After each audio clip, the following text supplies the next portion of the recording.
Cordial saludo a todas las personas que están mirando este video, dirigido a los estudiantes de la Universidad Nacional Abierta y a Distancia en el programa de Psicología que están inscritos al curso de Psicología Jurídica.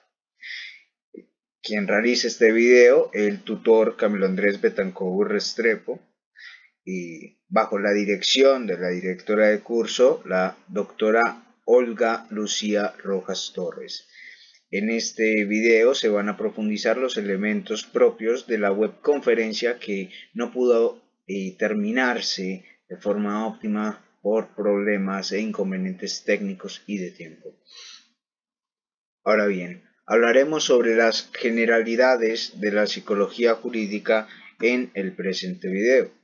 Para ello vamos a hacer una somera presentación del curso en sí, manifestando qué es lo que habrá o cuáles son los contenidos de este curso. En este curso vamos a hablar de las generalidades como tal de la psicología jurídica, es decir, de la psicología jurídica como un concepto que ha evolucionado a lo largo del tiempo, cuáles han sido sus antecedentes y cuáles lo que nos va a permitir llegar al segundo punto, que es cuáles son las áreas de la psicología jurídica, cuál es su división. Vamos a hablar de cómo se aplica la psicología jurídica, es decir, qué es lo que realmente hace un psicólogo jurídico, en quién lo hace y cuáles son las características que debe de tener un psicólogo jurídico, lo que nos va a llevar directamente a su rol. Y vamos a abordar también las diferencias que hay con la psicología clínica, porque si bien nosotros realizamos diagnósticos y demás, no los hacemos en el mismo sentido que los podría hacer un psicólogo clínico. Bueno, respecto a las generalidades del curso, este es un curso con pocos estudiantes, tenemos 67 estudiantes en el momento, y como ya había mencionado, soy el tutor del curso, Camilo Andrés Betancourt Restrepo, a cargo o bajo la dirección de la señora o la doctora Olga Lucía Rojas Torres. Y en cuanto a la idoneidad respecto a este curso, he de decir que en este momento soy investigador judicial, criminalista y psicólogo. Soy también estudiante de maestría en psicología forense, además de estudiante del pregrado en Derecho. Bueno, para hablar de psicología forense vamos a hacer la división. Primero vamos a hablar de psicología en sí, luego vamos a hablar de psicología, para hablar de psicología jurídica. Primero vamos a hablar de lo que es psicología, luego vamos a hablar de su elemento anexo, que es lo jurídico. Vamos a decir, según Tapias Hernández, que la psicología es aquella ciencia, y es muy importante ver aquí la importancia, valga la redundancia, de la palabra ciencia acá, ¿cierto? Es decir, un área de conocimiento que comprueba todas sus hipótesis. Nosotros debemos de comprobar todas nuestras hipótesis. Bueno, se define entonces como la ciencia que describe, que explica y que predice y controla el comportamiento de los seres humanos. Si nosotros utilizamos esta descripción, que es muy somera realmente para lo que es la psicología, podemos decir que puede relacionarse con diferentes áreas del conocimiento. La filosofía, la sociología, la antropología y realmente todas las ciencias sociales y humanas, entre ellas claramente el derecho. Y aquí vamos entonces con el agregado jurídico, ¿cierto? Lo jurídico obedece directamente a la reglamentación, que tiene un peso en tema de derecho, ¿sí? Es decir, que la psicología jurídica es aquella que sirve al mejor ejercicio del derecho. ¿Y qué es el mejor ejercicio del derecho? Pues bien, no es otra cosa que aquel que permite que se cumplan los principios rectores del derecho, es decir, una verdad, alcanzar una verdad, alcanzar una justicia, alcanzar una reparación frente a un derecho de una persona que fue vulnerada. ¿Sí? Ahora, la psicología jurídica es un campo o es una subespecialización de la psicología que no le interesa como tal el análisis general del comportamiento, sino únicamente del comportamiento que trae o que tiene consecuencias jurídicas.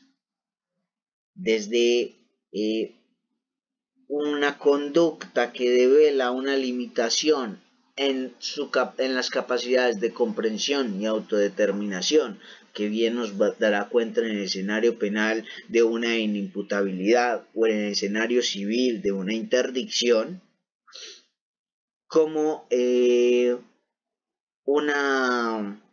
la generación como tal de una serie de síntomas que nos darán cuenta de un daño psicológico en razón de un hecho. Por ejemplo, una tentativa de homicidio que genera un trastorno de estrés postraumático, que van a estructurar además una necesidad de indemnización entre la víctima y el victimario. Ese es solo un ejemplo, claramente. Nosotros podemos irnos a muchísimos otros. Bueno, los antecedentes de la psicología jurídica se remontan a Italia, Estados Unidos, España, Alemania, pero principalmente Italia. ¿Por qué? Porque vemos la necesidad de unir directamente la psicología jurídica con el tema de la criminología. En Italia, autores como como Garofalo o como Enrico Ferri veían la necesidad de saber qué es lo que había en la mente de un criminal. ¿Sí? Eso llevó a unos estudios sociológicos y los estudios sociológicos llevaron a estudios psicológicos. Pero dentro de los psicológicos también entonces se comenzó a preguntar por otros escenarios. Escenarios que iban entre lo criminológico y lo victimológico, siendo la victimología un subescenario de la criminología. Estos estudios llegaron a Alemania, llegaron a Estados Unidos, en donde cada vez se iba tratando de verle más cabida o de darle más cabida a la psicología dentro del campo del derecho. Lo que permitió que la psicología fuera interpretada como una rama auxiliar o como una disciplina que podía auxiliar al derecho, ¿sí? A darle un toque humano al sistema judicial para así cooperar con la justicia.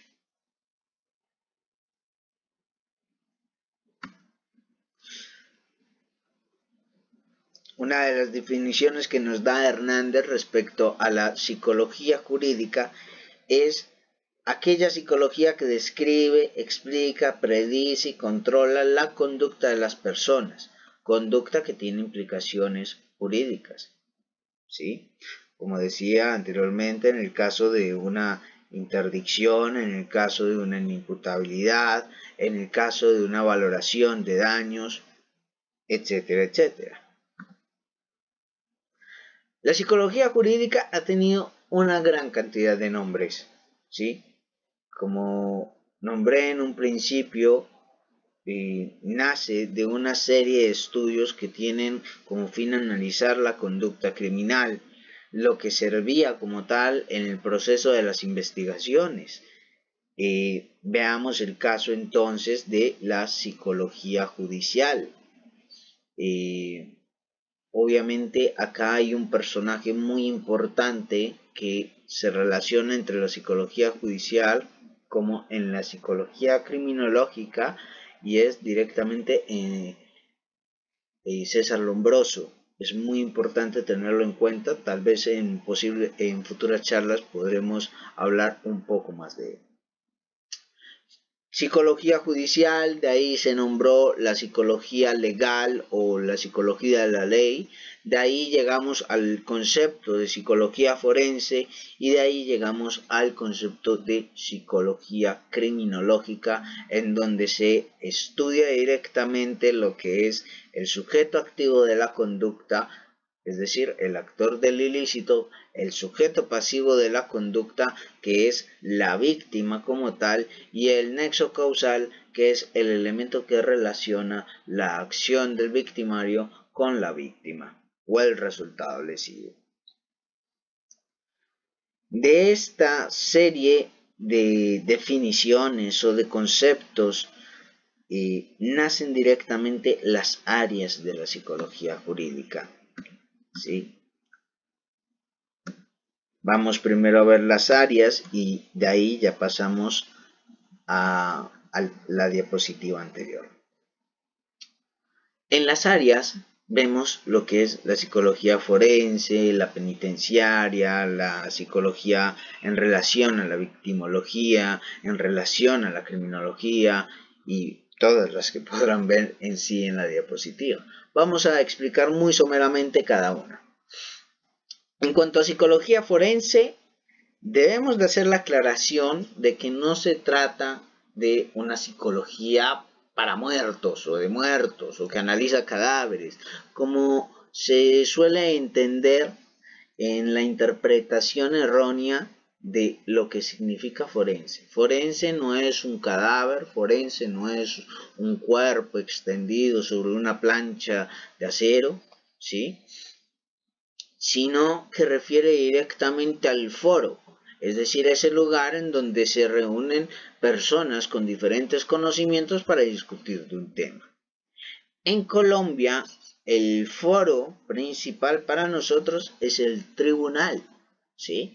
Es decir, la psicología forense también puede interpretarse como la psicología de los tribunales. ¿Y qué es eso de la psicología de los tribunales? Es en donde un profesional de la psicología se dirige a un tribunal permitiendo esclarecer un hecho que se relaciona con su disciplina. ¿Por qué?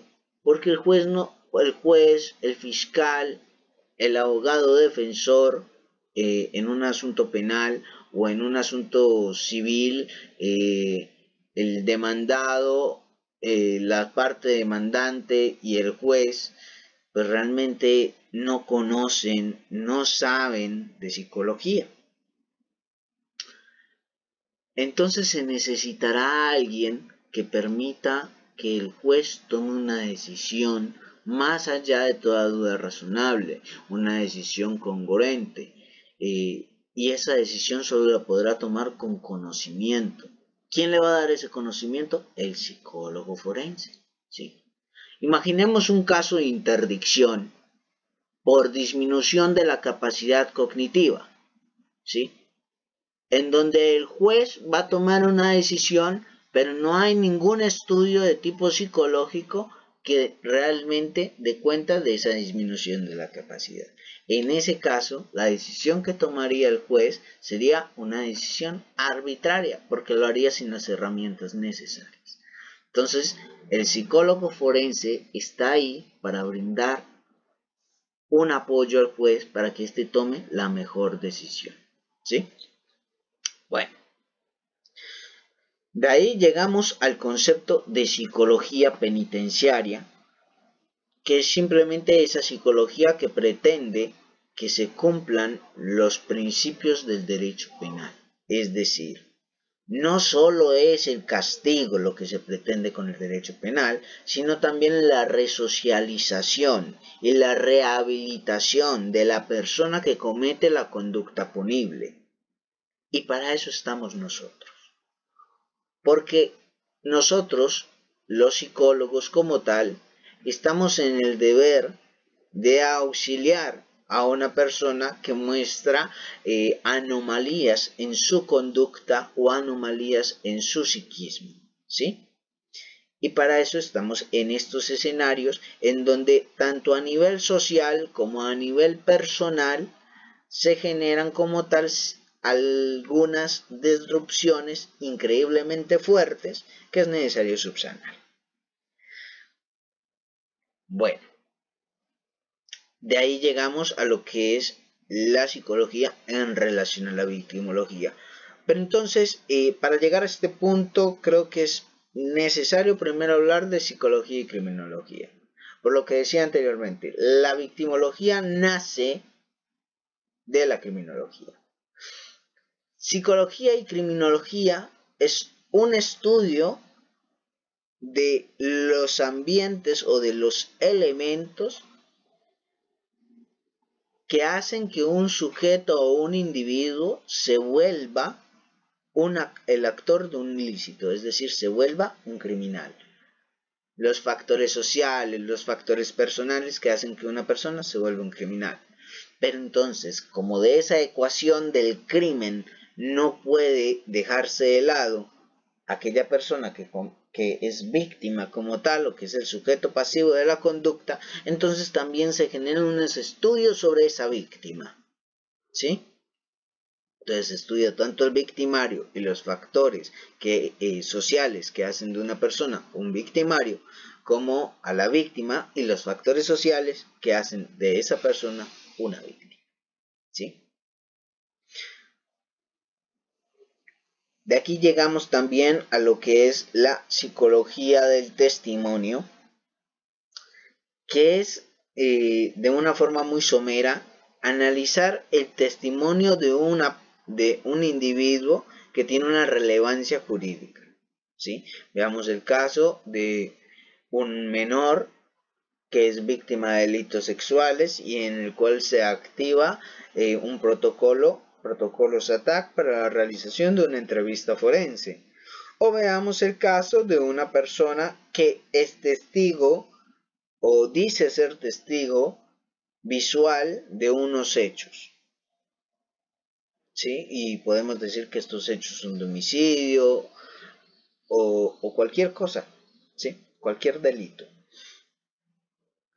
Aquí lo que va a hacer el psicólogo es analizar las percepciones de los individuos que nombran el hecho lesivo como tal. ¿Por qué es importante? Porque debemos de entender que un individuo tiene unas habilidades cognitivas básicas y superiores, lo que es la atención, la percepción, la memoria, el lenguaje, la inteligencia, el razonamiento. Pero cuando estas capacidades se ven vulneradas, principalmente la percepción, nuestra interpretación de la realidad puede variar. Entonces digamos que en el caso de un menor presunta víctima que está en una etapa del desarrollo preoperacional en donde todavía es muy frecuente un pensamiento mágico o irreal y que nombra los hechos con muchos vacíos argumentativos, además de unas expresiones de tipo fantasioso, nosotros diremos, bueno, la percepción de esta persona puede llegar a estar sesgada, ¿sí? Asimismo, la percepción de una persona que ve cómo se comete un homicidio podrá estar sesgada si ésta posee un trastorno y digamos que tiene un trastorno esquizofrénico como tal, en donde se comprueba por las historias clínicas de esta persona que suele alucinar con situaciones violentas. Entonces diremos que es algo completamente distante de la realidad, que pueden converger por mera casualidad, ¿sí?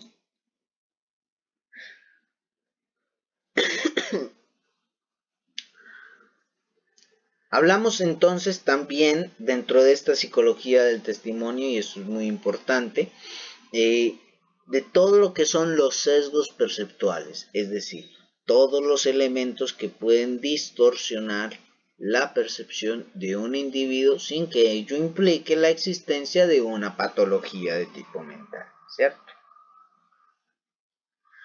En este punto debemos de hablar también de lo que son los prejuicios, ¿sí? Un prejuicio puede nombrarse también como un sesgo o un elemento que, valga la redundancia, sesga la capacidad de percepción de un individuo. Bueno, llegamos a la psicología de la infancia y la adolescencia, que aquí nos dividimos en dos escenarios. Lo que es el sistema penal para adolescentes, ¿sí? Y lo que es como tal todo el sistema de protección, que realmente pues se vinculan, porque el sistema penal para adolescentes jamás deja ese enfoque de protección que lo caracteriza. En el primer plano, que es en el penitenciario, ¿sí? Debemos decir que no se trata de la misma forma que en la psicología penitenciaria. Realmente el nombre es completamente diferente porque el enfoque es únicamente un restablecimiento de derechos.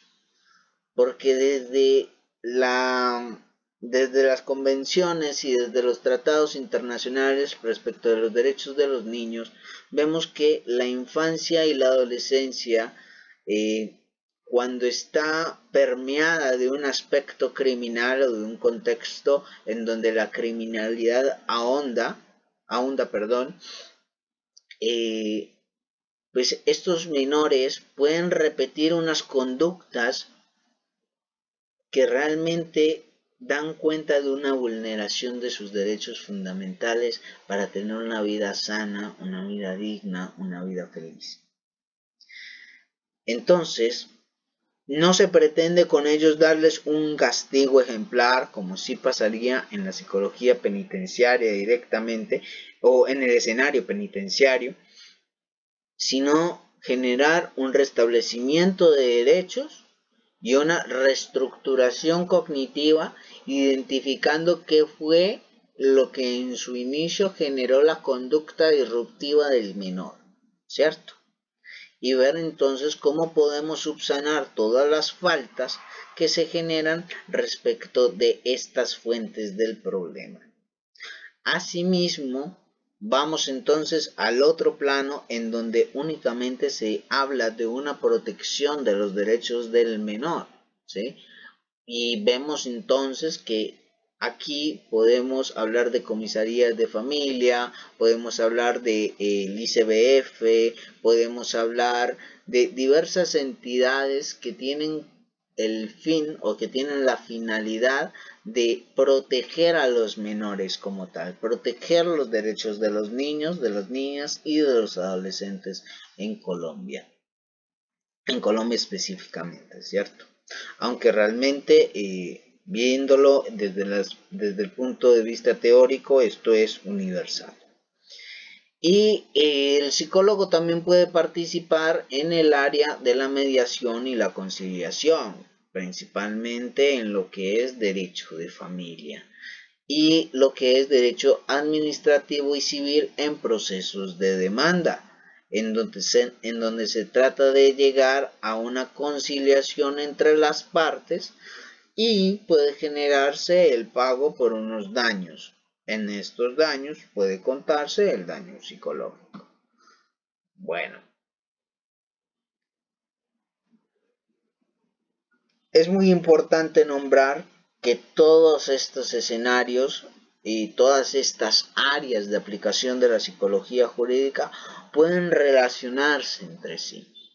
Es decir, que un psicólogo forense perfectamente puede saber de psicología y victimología, de criminología y de psicología del testimonio, así como un psicólogo penitenciario también va a saber de criminología, de victimología, ¿sí? Y de psicología forense. Y un psicólogo especialista en temas de infancia y adolescencia, tratándose de un tema de restablecimiento de derechos, podrá saber también de victimología, ¿sí?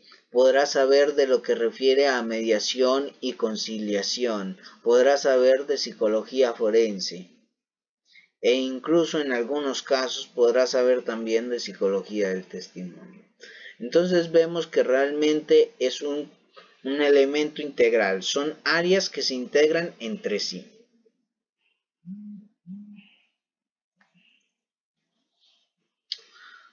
Ahora bien, el rol específico, vamos a la diapositiva anterior, que no la había explicado. La psicología jurídica puede dirigirse a dos elementos, lo que son las personas que abordamos y los procesos que ejecutamos. En cuanto a los personajes, podemos decir que nosotros intervenimos sobre lo que son los agresores, ¿sí? Es decir, un sujeto activo de una conducta punible, lo que son las víctimas, es decir, el sujeto pasivo, lo que son los profesionales en los procesos judiciales, es decir, a las personas profesionales del derecho, ¿sí? O incluso en algunos escenarios, específicamente lo que es la psicología judicial, entes de control, entes de investigación, ¿sí? Y otros personajes. En cuanto a procesos, nosotros podemos realizar peritazgos, podemos asesorar a los abogados respecto a cuál debería de ser un procedimiento que se realizaría, por ejemplo, para alegar una inimputabilidad, por ejemplo, para alegar una reducción de capacidad, por ejemplo, para alegar un daño psicológico como tal, ¿sí? Y con fines de conciliación, como es en el caso de los procesos administrativos y de los procesos civiles. Ahora bien, ahora sí podemos hablar del rol del psicólogo jurídico como tal. Bueno, sería absurdo únicamente repetir lo que hay acá, ¿sí? Lo podemos leer, lo podemos ver, lo podemos observar, y por eso es pertinente entonces decir lo siguiente. Los psicólogos jurídicos, si es necesario, los psicólogos jurídicos sí realizamos una evaluación y un diagnóstico de la situación que nos llega como tal, ¿cierto? Que puede cobijar diferentes áreas del derecho. Y como tal ese análisis nos va a dirigir a una necesidad, ya sea únicamente de asesorar, es decir, decirle al profesional en derecho, se puede hacer esto, se puede hacer esto. Por ejemplo, en un caso en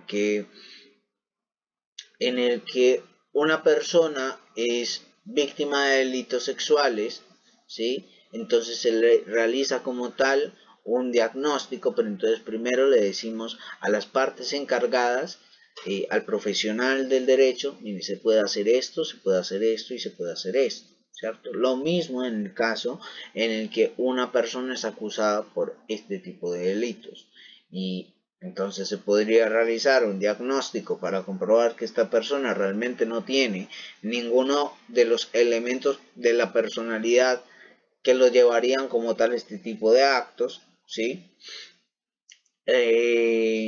Se podría hacer además un análisis como tal del comportamiento del menor, se podría entrevistar al menor que está manifestando este tipo de cuestiones, etcétera, etcétera. Pero entonces todas estas ideas son lo que se le dice directamente al abogado o profesional del derecho. Ya cuando pasamos a un punto de aplicación, ahí ya decimos que se realiza directamente la intervención. Y claro, ya que nosotros estamos auxiliando el proceso, ¿sí? Estamos sirviendo al mejor ejercicio del derecho, estamos apoyando un proceso de formación y educación continua, ¿sí? Que tiene en el escenario principalmente forense y criminológico y victimológico, una prevención social ante la criminalidad, porque como dijimos en un principio, buscamos la justicia, buscamos el restablecimiento de los derechos, ¿sí? Buscamos una reparación.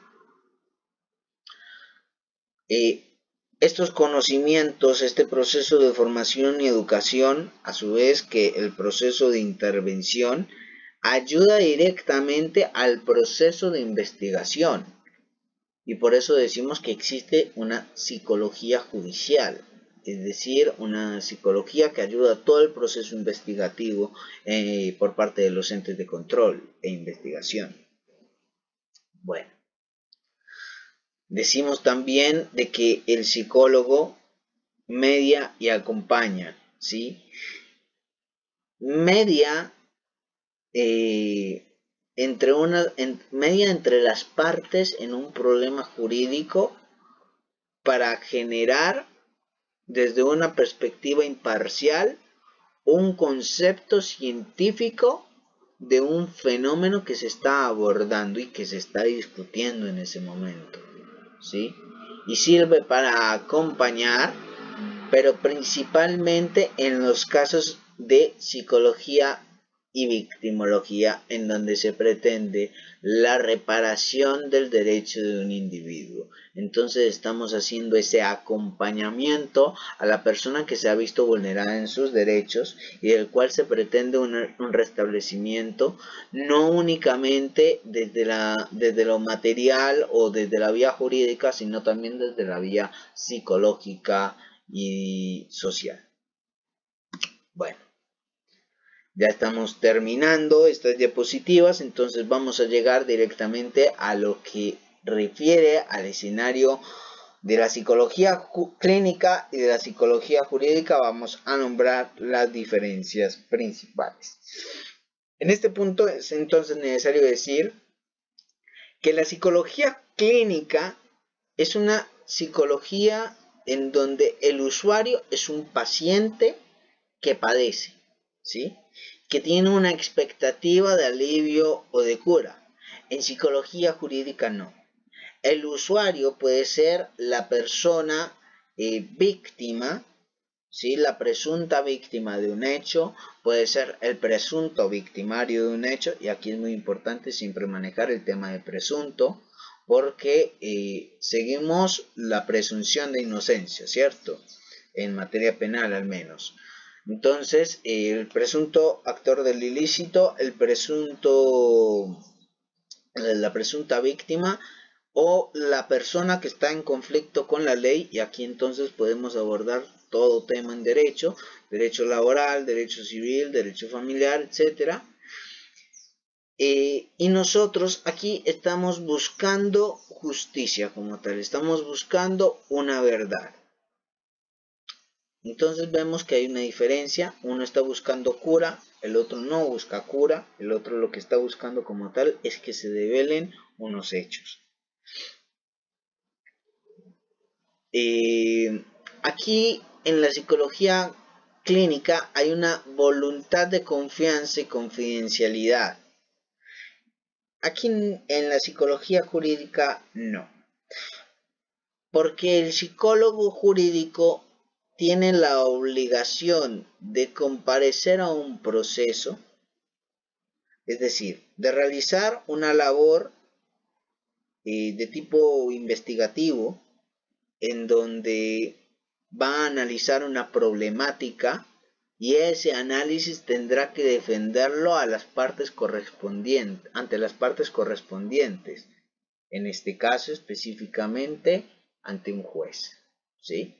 Porque no olvidemos que si nosotros servimos al mejor ejercicio del derecho, la persona en derecho que está facultada para tomar decisiones es directamente un juez, ¿sí? Entonces tenemos que comparecer a un proceso jurídico en donde vamos a nombrarle como tal todo lo que sabemos, todo lo que estudiamos, todo lo que analizamos a un juez, ¿sí?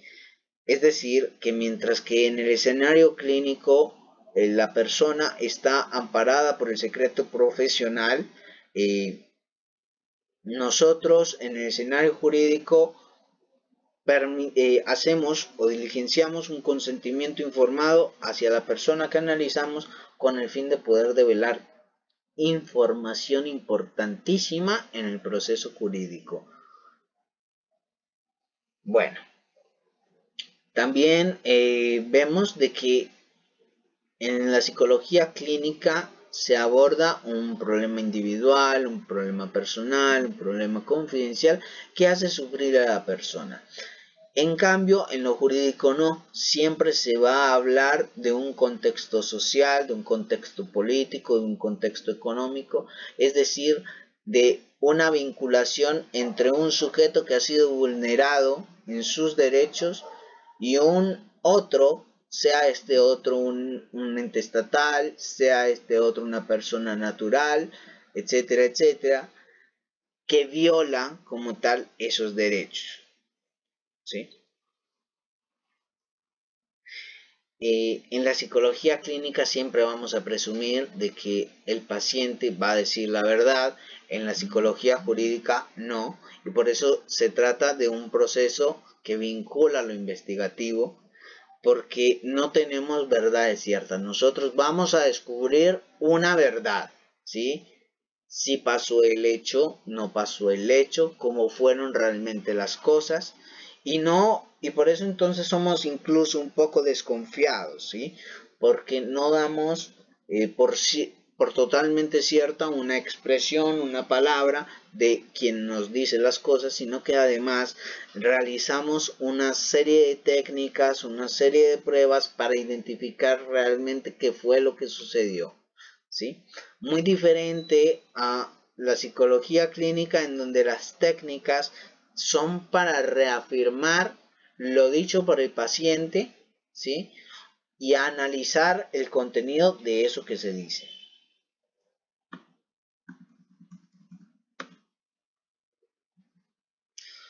Ahora bien, si nosotros como psicólogos jurídicos servimos al mejor ejercicio del derecho y analizamos las conductas que tienen una repercusión jurídica, debemos decir que lo jurídico es jurídico porque es social, ¿sí? De nada sirve crear leyes, crear normas que protejan a las personas de algo que no sean las mismas personas. De nada sirve crear leyes, normas sin gente, ¿sí? ¿Para qué se va a crear un código penal, un código civil, un código de comercio, entre otros códigos que existen, si no hay personas?